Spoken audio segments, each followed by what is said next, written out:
To present the next award, I'd like to invite Chris Williams to come to the stage. Chris Williams is the chairman and CEO of the Williams Capital Group, an investment banking and asset management firm which he founded 20 years ago. Both Fortune magazine and Crain's New York Business have named Chris one of the country's preeminent business leaders. He serves on the boards of directors of Caesars Entertainment Corporation, Cox Enterprises, and is a former member of a little company called Wal-Mart. Chris Williams.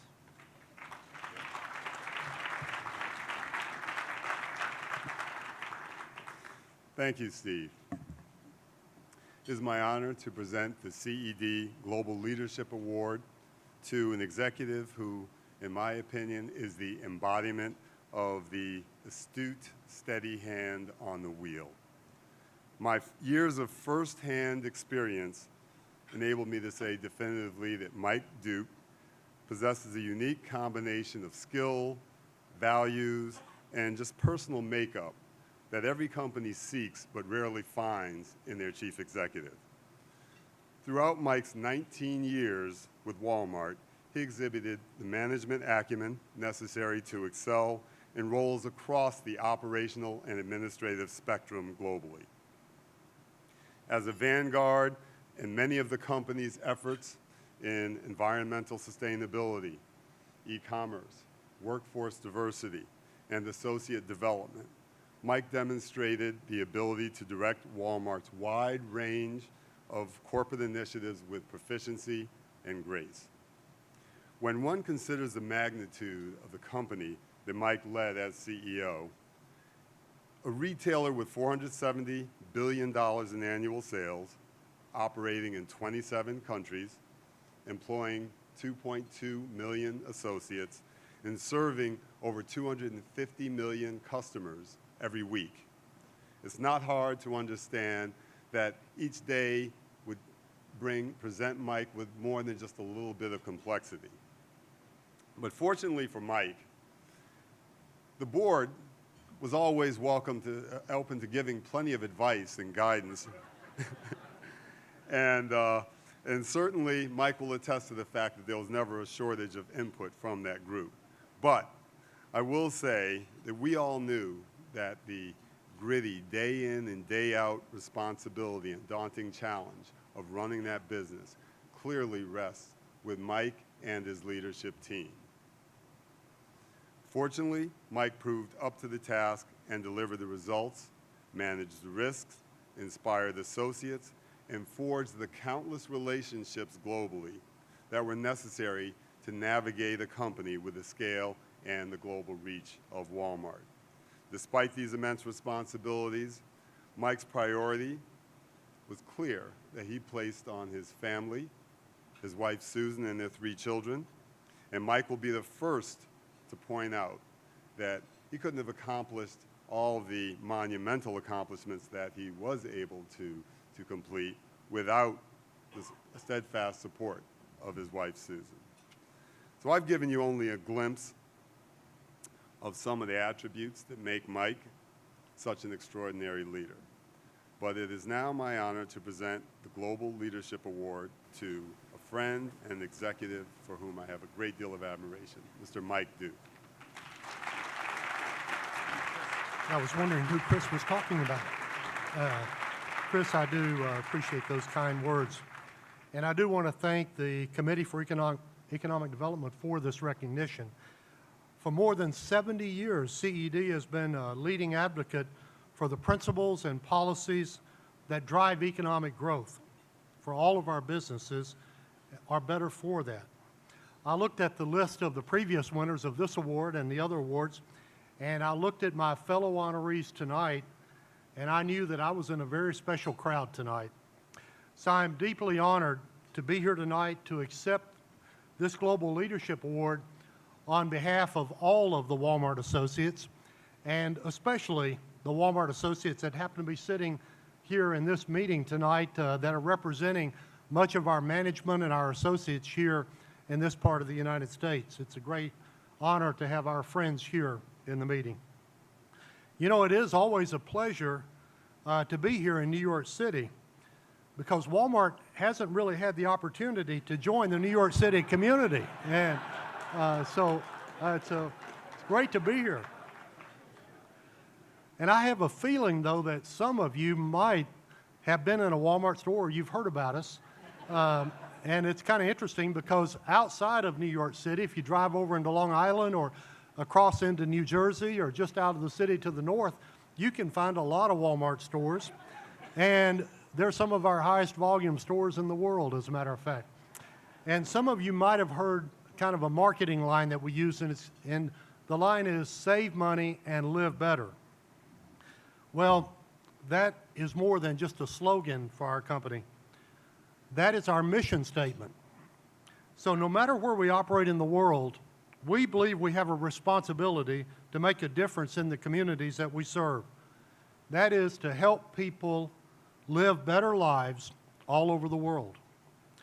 And along the way, we've also found that what's good for the communities of the world is also good for our business. I'd love to share just a couple of examples with you. In 2010, Walmart made a big commitment to stamping out hunger in the United States. According to the USDA, 1 in 6 Americans don't know where their next meal is coming from, and at least 1/3 of those are children. And knowing that, we pledged to donate 1.1 billion pounds of food and $250 million in cash by 2015 as a part of fighting hunger in America. I'm really proud to report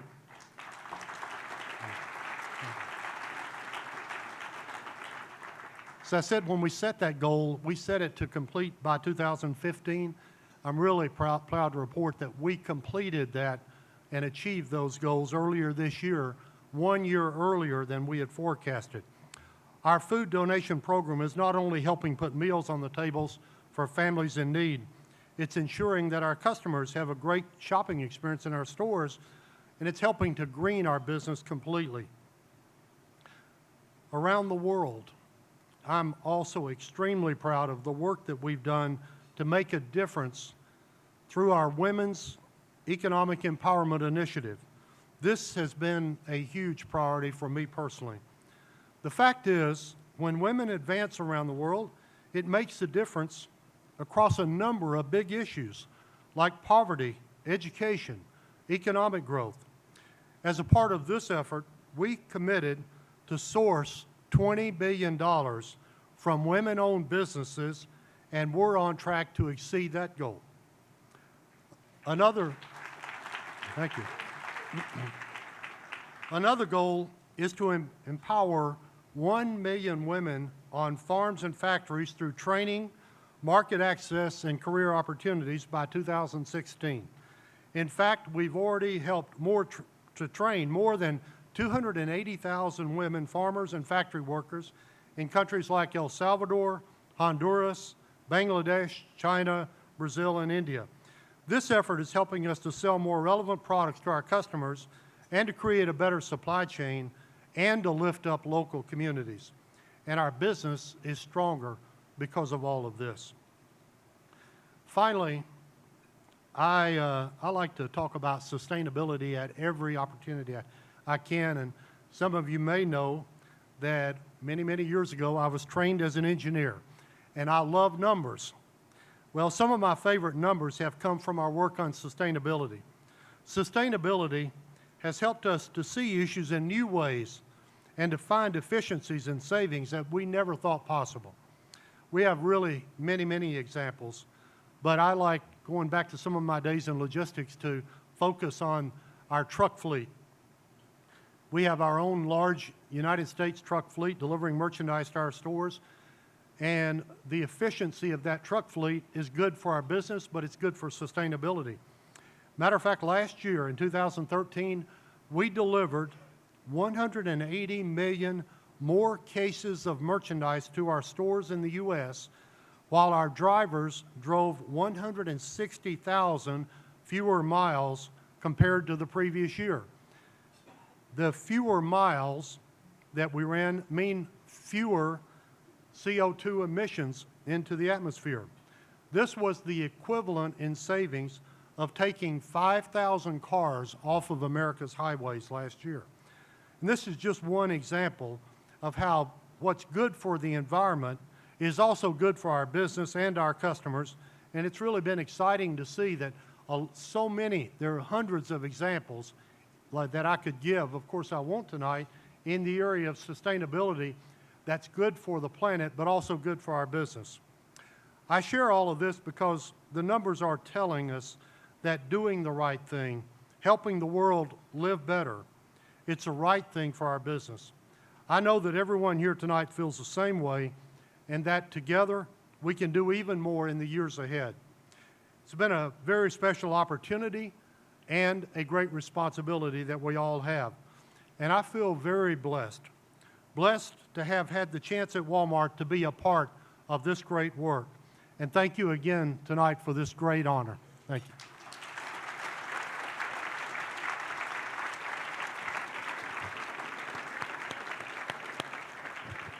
Congratulations, Mike. And now please enjoy your dinner, and we'll reconvene after dinner.